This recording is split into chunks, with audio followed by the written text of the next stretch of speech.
In today's video, we're going to do the worst to best brands for under $300. So I've done a bunch of these lists and you guys wanted me to do a specific one under $300. And so if you want to check out the other lists like this, you can click the links down below in the description. Now, a couple things to note, like with all these videos, I'm only talking about new products, not used. And I'm only talking about guitars that are imported into the US currently as of making this video. So let's get started with number 35, which is a two-way tie between Donner Guitars and Silvertone. Now, what's interesting about these two brands is they're pretty much the same to me. In other words, it's just another brand of guitars that make Strat copies for $140 to $130, and there's nothing wrong with them, but obviously there's nothing exciting about them, which is why they made it last on this list. Number 34 is Monoprice, and I can almost say the same thing about that brand as I did the last two, but keep in mind they're not supposed to be exciting, they're supposed to be affordable priced instruments. However, as you'll see on this list, there are some companies that do some pretty amazing guitars in a very affordable price range. Number 33 is Hard Luck Kings. Now, these guitars look really cool, and you see a lot of ads on social media for them. However, there's a couple things that plague this brand. First, it's their fit and finish. Although they have a great price point and cool looking guitars, they are riddled with all kinds of issues. Number 32 is Oscar Schmidt. This is a sub-brand of Washburn, and although they make some great affordable instruments and you'll see them in a lot of mom and pop shops, there's nothing super exciting about them. Again, I don't have a whole lot of faults with their fit and finish or quality, so they scored good for that, but they're definitely not going to make it on the high part of this list. Number 31 is Glary Guitars. One thing you could say about them is they are the cheapest guitars out there, and they're not that bad. Actually, the ones I reviewed, I was really impressed with. One thing I love about them, which is what I said in my review, is they are great for anyone who wants to learn to repair instruments and can't find maybe some beat up used instruments on Craigslist. You just want to get your hands on a nice guitar that's about $60 to $70 and then work on it. These are great guitars for that. And if you really are budget conscious and you need a student level guitar at an absolute bottom rock price budget, Glary will fit that bill. Now we're in the top 30, and we're going to start with Peavey. Now, Peavey's been really horribly performing on almost every list I've done, and this list makes no exception. The problem with Peavey is their instruments are no different than anything else being offered right now. It's like they're just putting the Peavey brand on pretty much the same stuff I just mentioned a minute ago and the other brands. It's not that they're bad by any means, it's just they don't really excite anybody with what they're producing, and the quality is not above any kind of par set by the bottom part of this list. Number 29 is AXL, or it might be called Axel. I've always called it AXL. They do some really interesting finishes that you don't see on guitars on this list, and the fit and finish on them are pretty good. Number 28 is SX Guitars, and they make some really interesting guitars under the $300 price point, and one of my favorites is their Les Paul copy at about $249, but they also make some interesting guitars under $199 that's also worth looking at. Number 27 is Hofner. These are mostly travel guitars. They're a little different out there, but the fit and finish of the ones I played were fine, and if you need a travel guitar, they're relatively inexpensive compared to other travel size instruments in this category.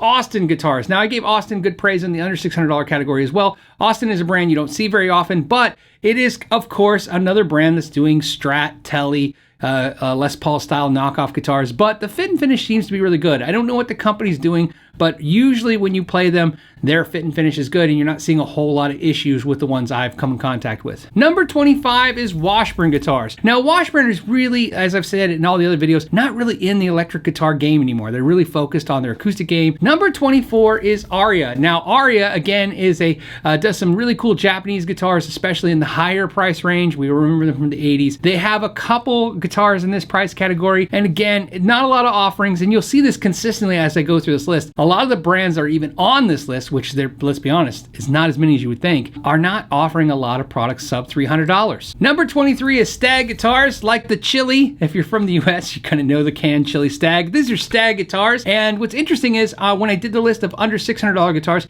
they didn't fare so well. But they fare a little better in this price point because they offer more guitars in this price point. The fit and finish is actually on par with what's out there right now. And more importantly, there's a model I really like called the Silver Ray Nash Deluxe. Now, this guitar is $239, has a set neck, and it's interesting looking. Now that brings us to number 22, which is Vintage Guitars. Now, Vintage Guitars makes a lot of guitars in the affordable category, but they don't make as many as you think in the sub $300 category. But one guitar I really like of theirs is the V120 because it has a hardtail, it has one one pickup, it's very streamlined, and of course it really fits the need for those of you guys that really like Gibsons. It has that Gibson vibe to it. Number 21 is Mitchell guitars. Mitchell is a Guitar Center brand, and in a price point where a lot of brands are not giving you very many colors, very many options to choose from, this brand and this lineup is loaded with not only colors and options, but different types of pickup options. If you're looking for something and you want to have a choice of what you're looking at, this might be a brand to check out. We're in the top 20 now, and number 20 brings it in with Daisy Rock guitars. Now, the guitar I like from Daisy Rock is the Rock Candy guitar.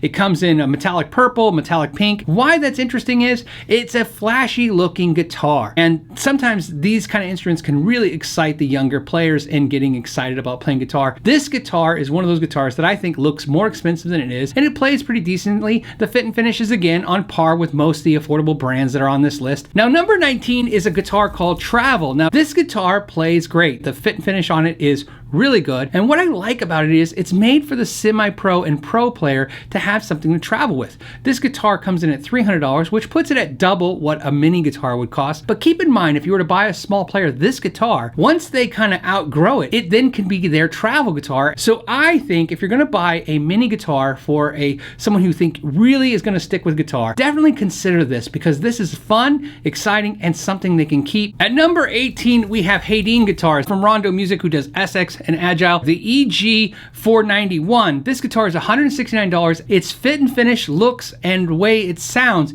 is on par with any Squire at $399. And it's hard not to like a guitar that's half the price of a brand like Squire. Now, number 17 is Kramer guitars. Now, Kramer only offers about 2 models in this price category, and one of them I like more so is the Beretta. I like that they didn't try to put a Floyd Rose at this price point. They used just a standard tremolo that goes against the body, so it's better for staying in tune. It definitely looks cool, and again, you get a Kramer brand name with that. Number 16 is Schecter guitars. Now, Schecter, as you know, I'm a huge fan. I love their guitars. I highlight their quality all the time, and this list is no exception. They have great quality guitars. They just don't offer very many. In fact, I can only find one, and those are the C6 Deluxe guitars, and they actually come in cool colors. Not having a huge variety of guitars in this category does hurt the brand, but fit and finish, quality, the way it plays, ranks them right up there and gets them up on the list higher. Number 15 is a brand I'm sure a lot of you won't know, and that's C&G. And what I like about C&G is great finishes on the guitars, really cool looking guitars. They come with speakers built in. They come with headphones with Bluetooth. They're really loaded with options. They're definitely something different out there. The ones I played, I found very little issues with frets or any other things to go wrong. Price point seems to be on par for what you're getting. It is definitely for someone looking for something different, and that's why they scored high on this list. Number 14 is Slick guitars. I reviewed Slick guitars. One of the things I like about those guitars is that they use the Guitar Fetish pickups, which I like. They use really nice bridges, very inexpensive. The one I reviewed, I think, was sub $200, and again, puts it on par with $300 to $400 guitars made from Squire. They even have Relic, and if you're into Relic guitars, this is pretty much the main affordable one. Now, Xavier seems like to me a more premium brand than the Slick, even though they're both by Guitar Fetish. The one guitar I definitely think you should check out if you check out Xavier is the Rockabilly. It feels really good. It sounds really good. At being in the lower part of the $200 range, it's impressive that they were able to pull this off. Number 12 gives us Sterling guitars. Now, Sterling, again, low options because it's just, they're not a price point that these companies want to be in. Most of your main brands are not in this price point at all, or if they are, in a small amount. So you're going to notice a lot of off brands really dominating the under $300 category. But Sterling is not one of those. It's a name brand instrument from Music Man. They sound great. They feel great. Some of them have fret sprout issues. I think it's because they do unfinished necks. Obviously, the guitars are made very quickly because it's a fast-made instrument, and sometimes the wood isn't done drying yet, so the wood dries and the frets poke out. Now, number 11 is Yamaha, and this is another brand I really like. They have a great reputation for making quality, and I think the Pacifica is one of the best Strat-esque or copy type guitars out on the market. And I think they offer a lot of cool features and colors, and I found very few with fit and finish issues over the years. And to be honest, I think it should outperform some of the other guitar companies. But some of the guitar companies offer a little better finish and a little bit more options, and of course, more variety of products in this price range. Now we're into the top 10, and number 10 is Dean guitars. Now, Dean didn't do so well on my other list. Below 600 did pretty good, above 600, but this is where I think Dean really shines. And one of the guitars that I really like from Dean is the EVO XM. In this price range, I think the fit and finish is on par with a lot of the better, more premium product lines in this list. But one thing I like about about Dean is they offer their products to the big chain stores and the small mom and pop, so you can really get your hands on these guitars in either the online format or the real intimate, a hands-on kind of format. And so that's why I give them some extra points for that as well. Number 9 is Cort guitars. Cort builds most of the brands on this list. Some of the best instruments I've worked on under $300 have been Cort guitars, because I think without having to pay the premium for that brand, they really can offer you a lot of finish work, which really makes the guitars play and feel really good. Now, number 8 is Squier guitars. And I know what you're thinking. Wait, what? How can Squier not be in the top 5 if not number 1? Who could own the under 300 category more than the largest guitar brand in the world, which is Squier? Well, what you're going to notice is times have changed.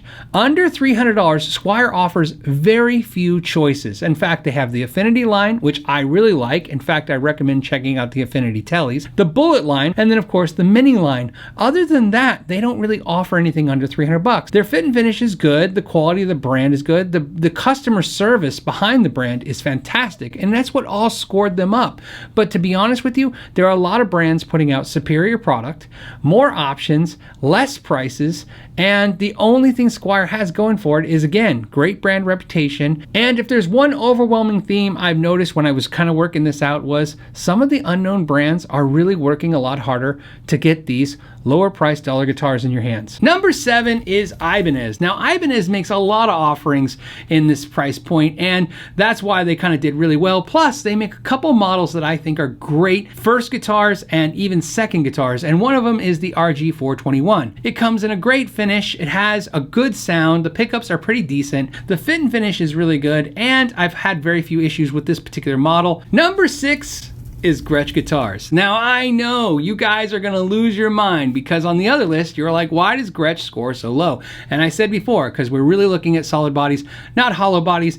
And Gretsch doesn't offer a whole lot of solid bodies. But in this category, they offer a great guitar called the Streamliner Junior Jet Club. This guitar is made in Indonesia, plays great, looks amazing. And I think if I was gonna buy a guitar right now for $299 and below, this would be the guitar that I would purchase. I like the way it looks, I like the way it plays, I like the fact that it has a major brand on it, so it feels cool, like you own something really interesting that's fun to talk about. Not that that's the most important thing, it's just a small category, but it is a category. It's a guitar that I think you could keep, and for that tone and sound, I think you'll keep it. It's a nice guitar. So of course, now we're in the top 5. Now, before we get in the top 5, a couple things I want to remind you. Again, you're going to find that the big brand names didn't do as well because they don't really want to be in the under $300 price category. That is very obvious. Some of the brands that I really like in guitars that I've said in the other list don't even make guitars in this category. So let's get into who is actually making good guitars in the top 5 of this category. And we're going to start with number 5, which is Jackson Guitars. Jackson Guitars has been working super hard to dominate different categories of prices, but most importantly, they've been really working hard at getting out their inexpensive models of their guitars. And one of the guitars I really like is the JS32, which has a Floyd Rose, which is cool. To offer that option in a sub $300 guitar is cool. But what's great is a model I like even more is the JS22, which is basically the same guitar without the Floyd. And again, cool colors, natural finishes. The fit and finish on the neck is great. And of course, playability in the neck carve is going to be highly scored. And so, of course, that was what drives it up the list so high. Number 4 is Firefly Guitars. Now, you're probably not familiar with them, but they're another offshoot brand, and they make some Les Paul copies and other copy guitars. And I got to tell you, some of the guitars I played have been really impressive, and the price points are super low. And of course, they're making guitars that a lot of main manufacturers, main brand name ones, will not touch. In other words, they will not put that kind of quality at this price point. It just doesn't exist. So if you want better quality for the price you're spending, you're going to have to get away from the brand labels. And this is definitely one of those guitars that really demonstrate that. By removing a brand name label, you now are getting a much better quality guitar at a lower price. The downfall, though, is the brand labels do bring something to the table. First, they bring better service. In other words, they have bigger customer service departments and more dealers, more ways to help you when you have a problem. But more importantly, they also have better quality assurance. In other words, they're able to stop some of the defective instruments from getting out to the market. So Firefly is one of those brands that I like the quality,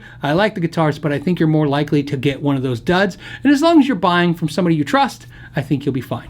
Number 3 is Epiphone. So actually a big brand made it onto the top 5. Now Jackson's a pretty big brand. Obviously they're owned by Fender, but Epiphone, I really wasn't shocked when they scored so high, because even though, again, they don't offer a ton of guitars in the sub $300 range, what they do offer is really good, including one of my favorite guitars in this price range, which is the Studio LT, which is basically a bolt-on studio guitar. Some players are like, hey, it's a bolt-on. That doesn't mean anything.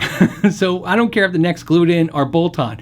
What I care about is how good the guitar sounds and plays. And to me, an Epiphone Studio LT is a guitar that I can grab, tune it up, play it, and it's going to sound good. It's going to perform. It looks cool, and it does everything I need it to do. Number 2 is Tajima guitars. Now, Tajima did pretty good on the other list. It didn't do great, but it really, of course, killed in this category, and here's why. Their guitars, like the TW55, which is their Tele style guitar, the TW540, which is their Strat style guitar. To me, I think a lot of players will agree with this. If you put your hands on them, they feel exactly like $399 Squiers. In fact, in almost every way. So if you're looking at some of those classic vibe and other $300, $350, $400 Squiers, these guitars at almost half the price feel and look the same way. So you're getting a lot of quality for what you're getting. And I have to, and to top it off, I did a video with Marty Schwartz from the Marty Schwartz channel, and Marty bought one of those guitars, and I did a mod where I modded it up, and he'll tell you, he loves it modded, but he liked it before it was modded. Now we have number 1. Now before I say number 1, I think most of you have probably guessed it by now, but I was actually shocked by this. When I was scoring guitars out in the categories, like I said, there's 24 categories, everything from how the guitars feel to how many times I've had to repair them, whether they have left-handed options, whether they have aftermarket, high-end aftermarket parts added to them. There's every kind of category you can think of, and this company just dominated it. It was Harley Benton. Harley Benton is funded by a $1 billion retailer in Europe, which is Thomann, so it doesn't surprise me that this company is out to get market share. In the other categories I've done on these videos, I've really highly recommended both PRS SE and Epiphone. I really like Epiphone, and I really like PRS SE for $500 to $600, $700 instruments. I think they do a great job. I think the fit and finish on those guitars are good, and I like them. What I can tell you is that Harley Bentons make guitars that feel like the SEs and the Epiphones for about 170 bucks, and that's very impressive. The features are almost identical. The looks are definitely identical. So what I'm basically saying is I think there's a reason why you see these constant videos about people being shocked by Harley Benton. But more importantly, I hope this video really shows this. You can see now that there's not a lot of guitar companies making guitars sub $300. The big brands are really pushing the $400 to $500 range, and when they do dive into the under $300, they go right to the $100 kind of just student level instruments. And so there's not a lot of companies trying to live in the mid $150, $250 price point, because it's a tough price point. It's almost impossible to make guitars at this price point, and of course impress people on top of that. And so you're noticing there's a few brands on this list that I think did it better than anyone else. Harley Benton's definitely one of those brands, and I think no matter what the flaws you find with Harley Benton's, the price points are just hard to beat for what you're getting, and so I would definitely check those out. So there's my list. I hope you guys enjoyed it. I hope you understand some of the logic I've applied to these videos, and I hope you want to see more. I want to do, these are brand videos, so these are about the brands. I'd like to do my top worst to best guitars in price categories. I'm going to be doing some hollow bodies, some acoustics, and finish up the bass series as well. And don't forget to like and subscribe to support the channel. I really appreciate that. Share it with a friend. Any of that stuff helps and supports the channel, and that's greatly appreciated. As always, I want to thank you for your time. Till the next time, know your gear.